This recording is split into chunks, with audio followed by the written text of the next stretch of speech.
Bom dia, boa tarde ou boa noite, seja bem-vindo. Este é o canal Amigo Policial, você está na playlist Policiais aos Pés da Cruz. Nós iremos ler o livro de Marcos, capítulo 3, ok? Sempre fazemos uma oração antes. Pai eterno, poderoso e Deus querido, nos abençoa, Pai. Fala conosco na leitura da Tua palavra, repreende o mal, repreende toda obra do inimigo, toda seta, tudo que for contrário às nossas mentes, contrário à nossa adoração a Ti. Dá-nos, ó Pai, a Tua bênção, Pai, para a honra, para a honra e para a glória do Teu nome. Perdoa, ó Deus Pai Todo-Poderoso, os nossos pecados, em nome do Teu Filho Jesus Cristo. Dá-nos acesso, Pai amado, ao trono da graça, Pai, pelo novo e vivo caminho, consagrado ali, ó Deus, pelo derramado sangue do Filho do Deus vivo, Pai. Obrigado, Senhor, nós te agradecemos, em nome de Jesus. Amém. Queridos, estou num processo alérgico e por isso tantas interrupções. Coloque o seu celular na horizontal, fica melhor para você acompanhar a leitura, ok?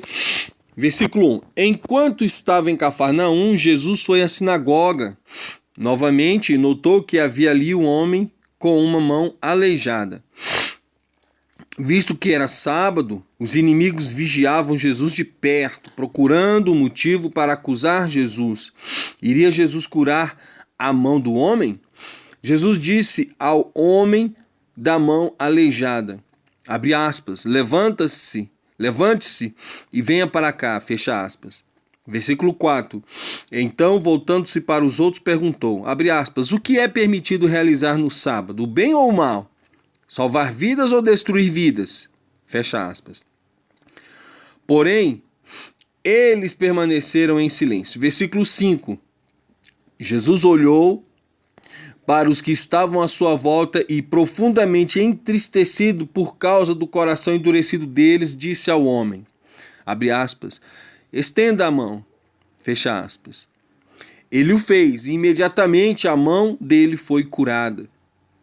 E no mesmo instante os fariseus saíram e se encontraram com os herodianos a fim de discutir um plano para matar Jesus. Então, você percebe a cena da forma correta. Jesus estava onde? Na sinagoga. Estava no local de culto, de reunião. Realiza um milagre e duas facções, se eu posso dizer assim, religiosas da época, os fariseus e os herodianos, se concertam ou entram em conselho para matar Jesus. Por conta do quê? Por ter abençoado, curado e falado do reino de Deus para centenas de milhares de pessoas, né?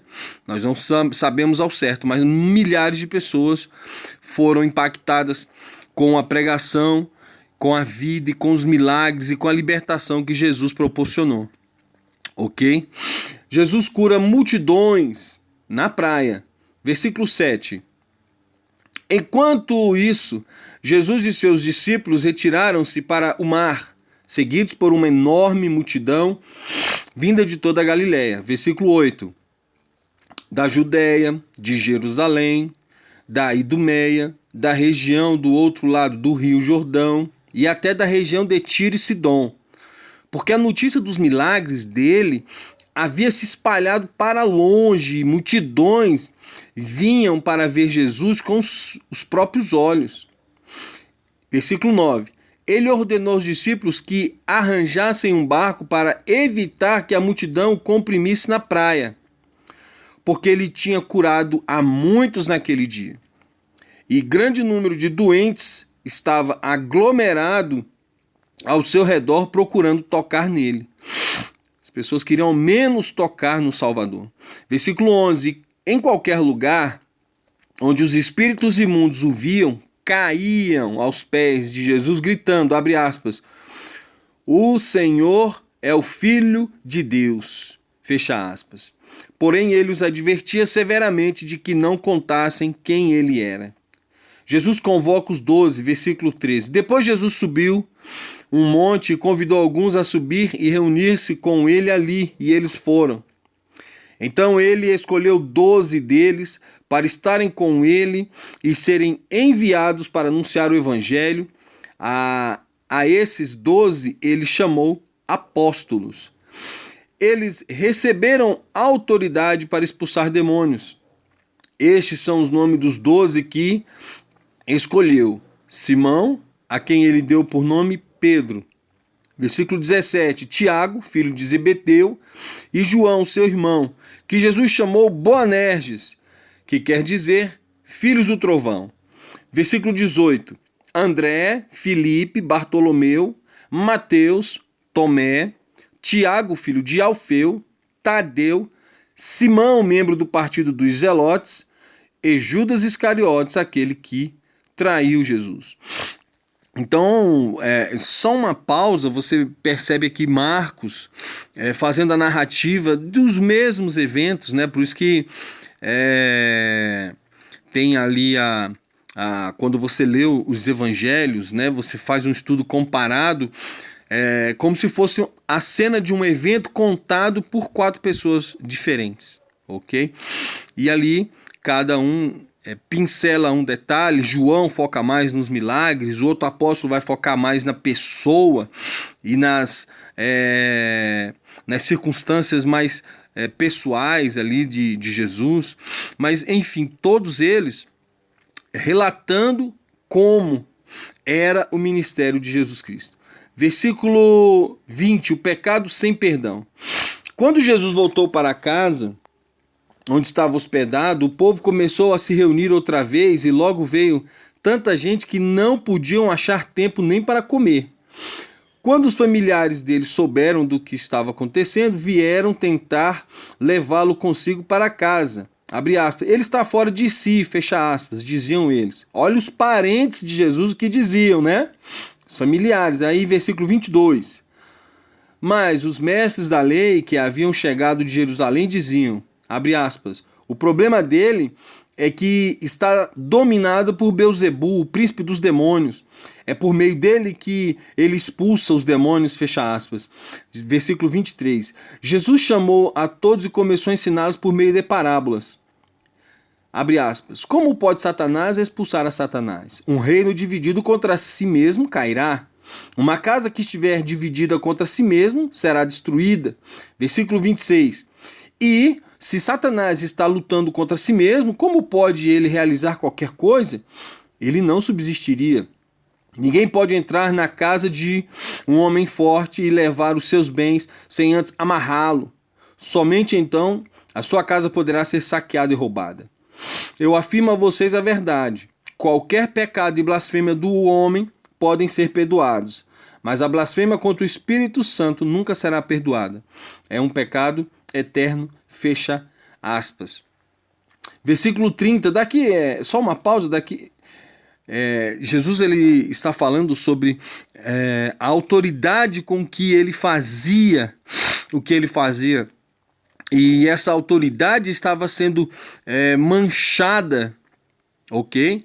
Manchada por aqueles que estavam perseguindo e tentando matar Jesus.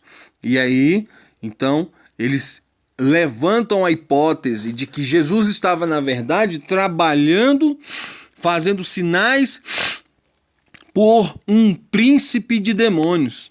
E aí Jesus fala essa frase, ou essa explicação, e essa fala do Senhor tem levado muitas pessoas a se perguntarem, né, o que é a blasfêmia?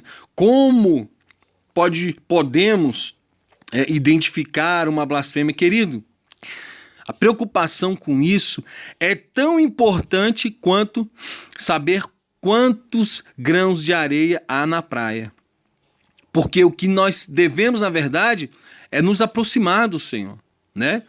A palavra do Senhor, Deus nos diz, né? Buscar-me-eis em Isaías e me achareis, quando me buscardes de todo o vosso coração. Então nós temos que buscar ao Senhor de todo o nosso coração.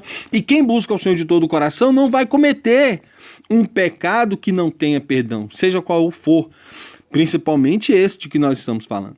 Então pessoas levantaram tantas teorias a respeito disso que ficam preocupadas com isso a ponto de se perturbarem. Não se perturbe.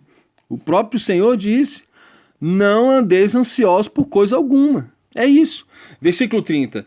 Ele lhes disse isto porque eles estavam afirmando, abre aspas, ele está com espírito imundo. Então, Jesus, ele além de não estar com espírito imundo, ele ainda diz para aquelas pessoas que eles estavam falando algo totalmente equivocado. E aí o Senhor fala do pecado, né, contra o Espírito Santo. Jesus, sua mãe e seus irmãos, versículo 31. Então sua mãe e seus discípulos chegaram à casa onde ele estava ensinando. Eles ficaram do lado de fora e mandaram chamá-lo. Muitas pessoas estavam sentadas ao seu redor e lhe disseram, abre aspas, sua mãe e seus irmãos estão lá fora e querem vê-lo, fecha aspas. Versículo 33, ele perguntou, abre aspas, quem é minha mãe? Quem são meus irmãos? Depois olhou para aqueles que estavam assentados em volta dele e disse, abre aspas, estes são minha mãe e meus irmãos. Todo aquele que faz a vontade de Deus é meu irmão, minha mãe, minha irmã e minha mãe. Versículo 35 é o que nós lemos, capítulo lido. Aqui cai um dogma da Igreja Católica. Qual dogma? O dogma da virgindade de Maria. Porque esse texto, Marcos está dizendo que a família, e aí ele nomeia essa família, ok? Versículo 32. Disseram para ele no versículo 32, muitas pessoas estavam sentadas ao seu redor e lhe disseram, as pessoas lhe disseram, sua mãe e seus irmãos estão lá fora e querem vê-lo. Então, há uma corrente de pensamento, uma corrente doutrinária, né? Por que eu falo isso, querido? Corrente doutrinária, linha de pensamento teológico, para que você entenda que há pessoas que pensam diferente de você. Ok? Para você não ficar uma pessoa completamente impermeável a outros pensamentos. Não. Existem pessoas que pensam diferente de você. Existem pessoas que não acreditam no céu. Existem pessoas que querem ir para o inferno. Existem. Infelizmente existe. Pasme. Existe. Mas nós temos que ter maturidade suficiente para saber, mesmo com o desejo de uma pessoa, mesmo existindo pensamentos contrários, a Bíblia é verdadeira. Então aqui nesse texto você tem o que? Marcos dizendo que Jesus havia tido outros irmãos mesmo, irmãos de sangue.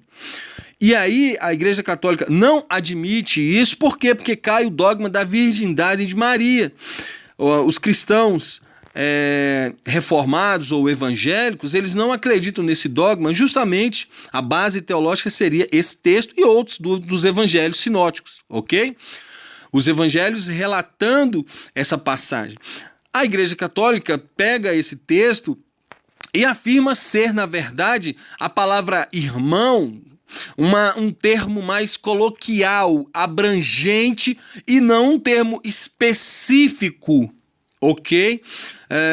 Seria mais um termo usado para generalizar, um termo generalista, né? Ô meu irmão, quando eu digo ô meu irmão, tudo bem com você? Não quer dizer que eu sou seu irmão de sangue, é isso que a Igreja Católica assevera.